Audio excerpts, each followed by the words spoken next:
O cidadão comum pensa que as leis existem para punir o criminoso e proteger a sociedade. No caso do ECA, isso não é verdade. O Estatuto da Criança e do Adolescente, bem que poderia se chamar Estatuto da Corrupção do Adolescente. É uma lei ideológica e equivocada e uma das responsáveis pela guerra civil que estamos vivendo. O ECA assume que todo criminoso com menos de 18 anos é uma criança que precisa de amparo e que pode ser ressocializada. É o princípio da proteção integral. E é, obviamente, um equívoco. Alguns criminosos podem ter recuperação, sim, e merecem uma segunda chance. Por exemplo, é o caso de um garoto que furta um pacote de biscoito. Outros cometeram crimes tão brutais que se colocaram por sua própria iniciativa fora de qualquer possibilidade de ajuda. Esse é o caso, por exemplo, dos criminosos que estupraram uma jovem grávida na frente do namorado, que depois foi decapitado. Ou do criminoso que matou o médico Jaime Gold na Lagoa, abrindo a sua barriga de alto a baixo com uma faca, como se ele fosse um animal. Ou daquele criminoso que ajudou a arrastar o menino João Hélio pelo asfalto do Rio de Janeiro até a sua morte. Mas o ECA não quer saber nada disso. Para o ECA, todos esses criminosos merecem a mesma proteção integral que aquele garoto que furtou o pacote de biscoito. Independente do crime cometido, independente do passado criminoso, a providência mais séria que o ECA permite ao juiz é a internação do criminoso para o cumprimento de medidas socioeducativas. Se você achou isso uma insanidade, prepare-se para ouvir o resto da história. A internação só pode durar um máximo de 3 anos. Mas isso é no papel, claro. Na vida real é muito menos. Por exemplo, no Rio de Janeiro, a média do tempo de internação de um criminoso com menos de 18 anos é de 4 meses. O juiz determina apenas a internação, ponto. Ele não determina por quanto tempo o criminoso ficará internado. Além disso, toda internação tem que ser reavaliada, no máximo a cada 6 meses, para determinar se o criminoso pode ou não sair. Um assassino com menos de 18 anos pode voltar às ruas em 5 meses, por exemplo.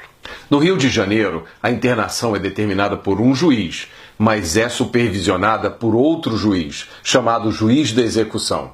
Esse juiz da execução não participou do processo, não participou da colheita das provas, não ouviu as testemunhas, não se informou sobre os detalhes, a violência ou a perversidade do crime. E é esse juiz da execução que vai determinar quando o menor pode voltar às ruas. Mas como ele vai decidir isso? Ele não vai levar em conta a gravidade do crime. Ele não vai levar em conta os antecedentes do criminoso. Tudo isso é proibido pelo artigo 42 da Lei 12.594. O que sobra, então, para o juiz decidir se solta ou não solta o criminoso? O único fator que pode ser levado em conta é o seu comportamento dentro da instituição. E como todo promotor de justiça sabe, os bandidos mais perigosos nas ruas são os mais bem comportados quando estão presos. É por isso que no Rio de Janeiro, aquele bandido que assaltou você ou a sua família apontando a arma, ameaçando lhe matar e às vezes criando um trauma que dura a vida inteira, fica internado, em média, apenas 5 meses. Se o crime tiver sido de estupro, a internação dura, em média, 7 meses.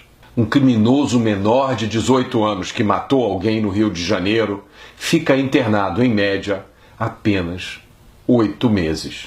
É isso que significa o princípio da proteção integral. É a proteção do direito de matar impunemente. É isso que acontece quando se mistura ideologia com a lei. Proteger criminosos violentos só porque são adolescentes significa massacrar os milhões e milhões de adolescentes e crianças que tentam viver as suas vidas em paz, cumprindo a lei. Lembrem-se disso, as nossas crianças e adolescentes, de todas as classes sociais e de qualquer lugar, são as principais vítimas dos criminosos com menos de 18 anos. São elas que ficam desprotegidas pelo ECA. Reparem que nesse vídeo eu me recuso a usar a expressão menor infrator, que não passa de um eufemismo hipócrita, usado para trazer a ideologia para dentro da lei. Enquanto o ECA existir, os cidadãos brasileiros estarão indefesos e desprotegidos. O Ministério Público e a Justiça de mãos atadas e a polícia enxugando gelo. Quem protege os lobos sacrifica as ovelhas. Essa história de horror precisa acabar agora.